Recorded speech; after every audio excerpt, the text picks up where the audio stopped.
One of the things that I talked about right off the top of this broadcast was a story that I think it's so important for us to talk about, although the details may be hard for some people to hear. But important to know that things like this are happening, especially in our schools with our babies who are in our public schools. There's now a $17.5 million settlement by the Board of Education that has been approved. After a young woman that was a student in Chicago public schools was sexually abused by an administrator.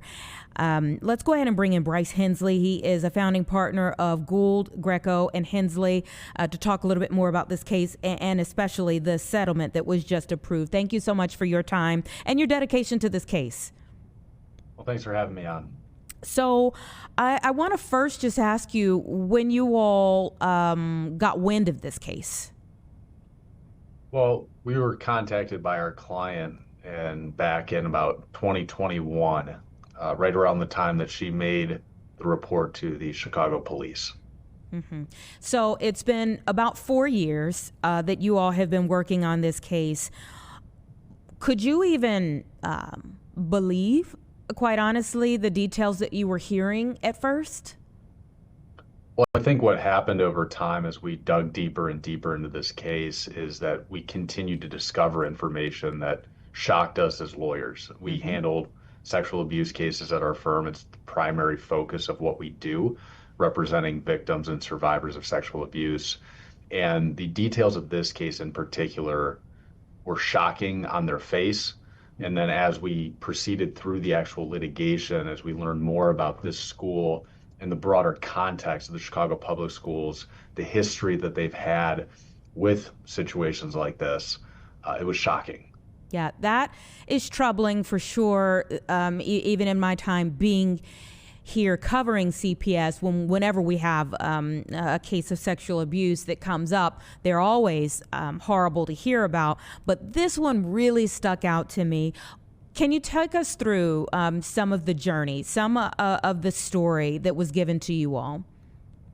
Sure. So back in 2012, our client enrolled as a freshman at Social Justice High School, which is one of 4 high schools on the Little Village Lawndale High School campus over on the southwest side of the city. She was a freshman. She went through her freshman year, her sophomore year, when she was eventually approached by the then Dean of Students, Brian Crowder, who asked her for her Snapchat. Our client, being 15 years old at the time, of course, is going to comply when the individual responsible for discipline at the school comes up and asks for her social media handle. She provided it, and he began a process of grooming her over the next 6 to 8 months before turning the relationship from an electronic form of communication to actually a physical, inappropriate relationship. Beginning in the start of her junior year, when she was 16 years old, he began sexually abusing her physically. That continued throughout her junior and her senior years of high school when she was underage. During that time, he impregnated her twice and subsequently took her to receive abortions. In Illinois, minors cannot undergo an abortion procedure without parental consent. And this individual, Crowder, posed as her stepfather, forged his signature as her stepfather, and consented to her receiving the abortion to conceal the sexual abuse that he was perpetrating against her. A horrific case in every single way. Our client eventually came forward to the police and reported this, and Crowder faced a criminal trial earlier this year and was sentenced to 22 years in prison for what he did to her. Did he plead guilty? He did not. He pleaded not guilty and took his chances with a jury, and the jury ended up coming back finding him guilty. Has he ever showed any remorse? Has he ever released a statement or spoke in court to try to explain what happened? He did not. He did not take the stand in the criminal case, exercise his Fifth Amendment rights, which he is allowed to do. But as far as I know, there was never any kind of a public statement of any kind. It's beyond comprehension to even think about what this young woman went through over that period of time. And it is such a precious time in your life that's now marred by the things that took place to her. Has she talked about, the impact, the long-term impact that this has had on her? She has. And I think the most important thing to remember is that for survivors of sexual abuse, so much of the time there is a delay, right? People try to cope with what they went through by not talking about it, by trying to move on. And that's, in fact, what our client tried to do. She tried to move on. She tried to physically move away and get through it. And eventually, the trauma manifested itself in her everyday life. And she made the brave step to come forward, report it to police, to law enforcement. And that was a crucial step in her healing journey. Bringing now the civil lawsuit and turning to the settlement that we reached in this case, that was about securing some form of justice for herself. Obviously, the criminal process is designed to punish the individual that did this, but that does nothing, or very little, I should say, for the survivor themselves. And so that's what we do at our firm, is we represent people in the civil justice system. And she had to tell her story in this case in order to get the result that we did. And this is obviously a huge step for her, but the reality is this is a lifelong process for her that she's going to have to be dealing with for the rest of her life. Yeah. And, we talk about justice for her, but in you all's statement, following the settlement, it was later revealed that this teacher was alleged to have also groomed and abused a minor student from the school, another minor student from the school. And then there were other issues in that school during the same time period. Can you talk about that? Yeah. And so what actually happened there was our client did come forward. She came forward during her senior year. She reported it to a fellow teacher who has a mandatory reporting requirement under Illinois law. Our client was 17 at the time. She informed this teacher that she was engaged in a physical relationship with this teacher, an adult, and that teacher did nothing. She said nothing to anybody. She didn't report it to the police. She didn't report it to DCFS. She didn't report it to any authority figure whatsoever. And the main reason, at least what we contended in the case, was because that teacher herself was engaged in an inappropriate relationship with a student at the same time.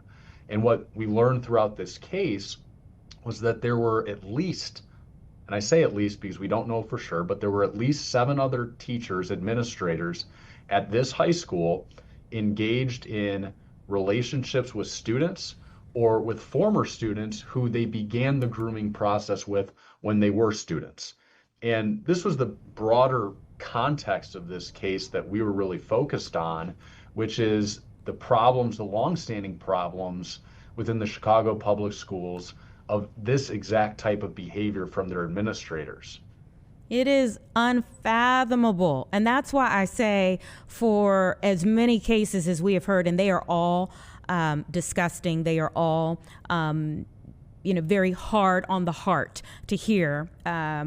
You don't want any child to go through anything like what we hear in these many different instances. But this case this case was on a totally different level for so many reasons. In terms of what will stick in your memory, I believe I'll remember this case for the rest of my life, even because it's just that horrible. So the school district, the Board of Education, they've approved a $17.5 million settlement. Have you heard of that before? So it's the largest reported recovery of a school abuse case in Illinois history, as far as we know. In terms of nationwide, it is certainly near the top. There are very few cases that are this egregious on their facts, and I think that the board's approval of this settlement recognizes the terrible situation that our client was put through for years of her life. But this is the largest Illinois abuse recovery for something that happened at a school that we are aware of. Yeah, and at any point in time, I mean, I guess when I was kind of reading through things, just knowing we were getting ready to speak today, the school district, this is a non-admission from the school district, even though they are approving this settlement, correct?